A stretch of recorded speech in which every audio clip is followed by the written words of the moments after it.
let's have some real talk. I'm just going to start this episode off really naturally. I'm leaving my house right now. So if you hear the door, it's because I'm leaving.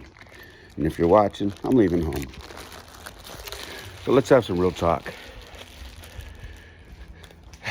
As a baseball coach, and if you are a baseball coach, you know it is very difficult if you're invested in these kids more than just between the lines.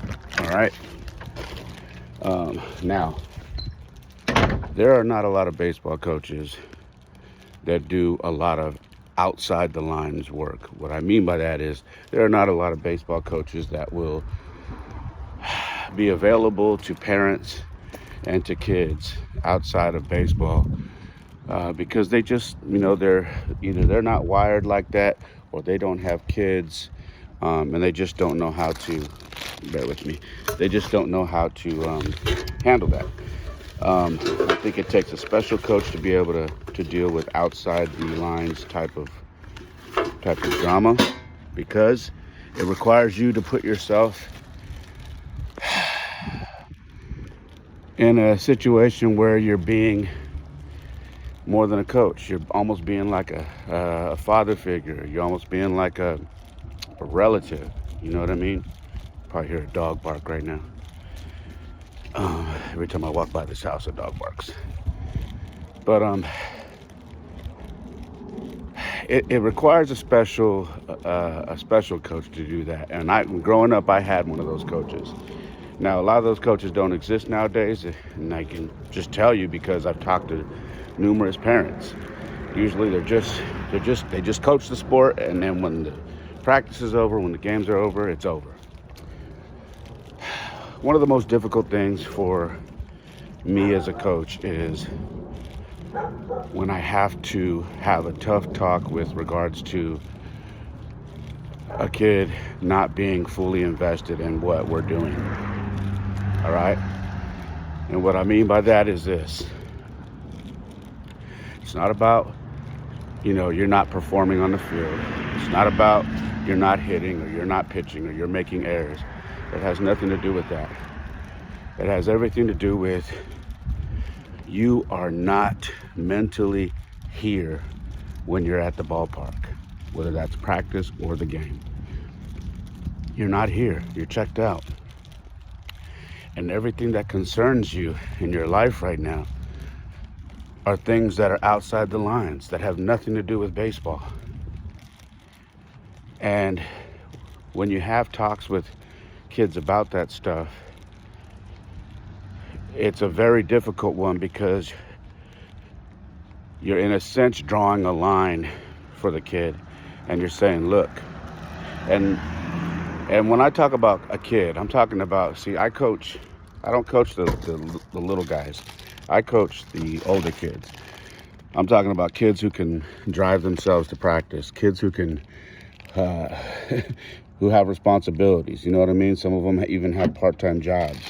So I'm talking about these kids. I'm not talking about 12-year-olds, 10-year-olds, and I'm talking about teenagers who actually have driver's licenses and all that stuff, or permits, whatever you want to call it. But it's like you're drawing a line in the sand for this kid and telling them, look, you are not invested in what we're doing here. You're showing up late. You're missing equipment. You are not wearing the right uniform. You're showing up late to games. You're just not locked in. And it's been a repeated thing that's going on with you. And it's starting to now affect the team. And the reason why I say these conversations are hard is because I always look at things from being a father, right? I always look at things as, I'm going to come from a dad's point of view because I have kids. And I always want my kids active and being busy and being around kids that are doing positive things. So it has a positive impact on my kids. So when I have to have these talks with other kids, it lightweight breaks my heart because it's like I'm telling them, look, and unless you figure this out, I'm going to have to let you go. See, the problem with a lot of coaching nowadays, especially with travel ball, is when you lose a kid, you lose money. Okay? And a lot of these travel ball organizations, they are focused on having the most amount of kids to train, and they find a way to keep them on the team, whether they're locked in or not, or whether they're producing or growing as players, athletes, or young men. They keep them involved somehow because they got to keep that money coming in, because they've got bills to pay, they got facilities to pay for, they got all other things to pay for. And to be truthful, a lot of them use that money to cover some of the guys who are absolute ballers, and they give breaks for those kids. A lot of people don't want to talk about that, but it's the truth. A lot of these guys who are absolute ballers, they get breaks financially to play on that team because they make the team better. And then that money that is paid by the kids who are not necessarily as good, they use that money to fund the team. I am going to be honest with you, because I've seen organizations do that. I know organizations do that, and a lot of people won't say that. So I run my teams differently. It's not about the money.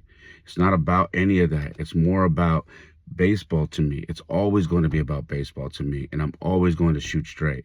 It's not about the dollar and keeping you there so the organization is making money off you and your family. It's more about, do you really want to be here? Is this really benefiting you? And are you growing and becoming a better ball player? More importantly, are you becoming a better human? And if it's not the case, I have these I have to have this talk with you and pull you aside and let you know, like, it's not happening. Everything that's going on right now is just not baseball. And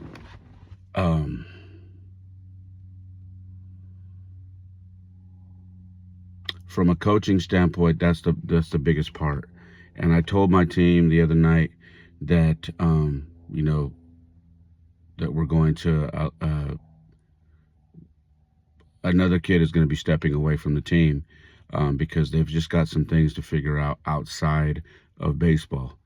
But I always make sure that if there's an opportunity for the kids to dap them up, give them a hug, and let them know that they love them and that they're all still friends, I try to do that. You don't always get that opportunity, because sometimes it happens over the phone, sometimes it happens at a meeting away from the team, sometimes it happens via text or email, where the parent and the coach just agree to go their separate ways. But some cases it happens when you're at the field. And for me, it's very important that I communicate that with the team and the player who is stepping aside, because the one thing that's important to me, or it's one of the things that's important to me, is that these kids stay friends, that these kids are there for each other. There are so many kids who fail at something, who feel like nobody likes them, or because they're not good at something, or they get picked on, and I don't ever want them to feel that way. I always want them to feel like it doesn't matter that you didn't succeed at this. There's something out there that you're better, that you're good at, that you're great at. And maybe it is this, and you just need some time away to regroup, clear some things off your plate, and find out what's important to you. And you may find out that it is baseball, and you come on back and now you got a clear plate and you're ready to go. Or maybe it's not. Maybe you step away and you realize, like, yeah, I wasn't really into baseball like I thought I was. I'm into this. Whatever it is, my goal is to find out what makes that kid happy, and I want them to pursue that. I want them to chase that, because my goal is I want these kids to be happy. And more importantly, at the end, I want all these kids to realize that once you put on our team hat, our team jersey, you are a brother for the rest of your life. And when these kids see each other, I want them to remember that. I want them to say, hello, how you doing, buddy? How you been? I tell the kids, I said, if these kids ever reach out to you, ask how the team's going, don't ignore them. If they reach out to you on Instagram or any social media or TikTok and they ask how the team's doing or whatever, make sure you respond. Make sure you let the guy know, hey, we're doing good, man. Miss you out there. Just hope you're doing well. You make sure that you have dialogue, because I've got buddies of mine that I've known for, gosh, man, over 40 years, that I played ball with. You don't know how long your friendships are going to be there. And for me, I've got, quite a few buddies that I still talk to every now and then. And these are guys that I grew up playing baseball with. So it's difficult for a coach to deal with this, because if you're one to avoid tough conversations, you do the surface level. Hey, well, things just didn't work out. I do wish you luck. Take care, buddy. And then that's that. But for me, it's a deeper conversation. I always make sure that my kids that I coach know that they have my number, that they always have access to me. You can call me anytime. I don't care. I've got kids that call me at 2 a.m. I had a kid recently call me at 2 a.m, told me he had his first heartbreak. He's 18. He's already graduated high school, and he's telling me he's went through his first heartbreak and he doesn't know how to deal with it. I tell all these guys, and this kid played for me 6 years ago. But I tell everybody, once you've played for me, if you got something going on, if maybe it's something great, maybe, hey, I'm graduating, I want you there, coach. Or maybe it's something like, coach, something's going on at home, I need someone to talk to, I don't know what's going on. I tell every kid that I coach, you have my phone number, you know how to get a hold of me. I'm always here. If you just need an ear, if you just don't even want my advice, you just want me to listen, whatever it is, you have my number. Whether you are still on a team, whether you were on a team, or even if I let you go because you had too much going on outside of baseball, you are still a former player of mine or a current player of mine, and my door is always open to you. I can't express that enough. And if you are a coach and you are listening to this, please understand, especially at the age that I coach, from 16, I got, 15, 16, 17, 18, some even 19s. I hope you understand how much of an impact you are having on these kids' lives. I hope you understand that you have a responsibility. I hope you recognize that. I hope you are taking the opportunity to be more than a coach. I hope you are taking an opportunity to connect with their parents, to connect with their families, and to connect with them, so that the family knows it's not about just the dollar with my kid. It's more about life. It's more about telling them that they mean something, that they matter. And when they're going through something outside of baseball, you're not like, I don't care. I only care about baseball. It should not only be about baseball. They have to know that my coach cares about me outside of baseball as well. Because if they feel like all he cares about is baseball, he doesn't care about what I'm going through at home. He doesn't care that my dad's not at the house no more. He doesn't care that my parents got divorced. He doesn't care that I get bullied at school. He doesn't care that I have no one to talk to. He doesn't care that I struggle in class, in school, with my education. He doesn't care that I struggle on things. He only cares if I struggle on the field. You're going to lose a connection with these kids if you only care about what they do between the lines. It's important that these kids feel like you give a damn. I hope you understand that. I really do. Because I take that extremely seriously with my kids and with anybody's kids I coach. It's more than the game. It's life. And if I run into these kids when I'm an old man, and one of them says, thank you for the lesson you taught me when I was 17. Thank you for having that hard talk with me.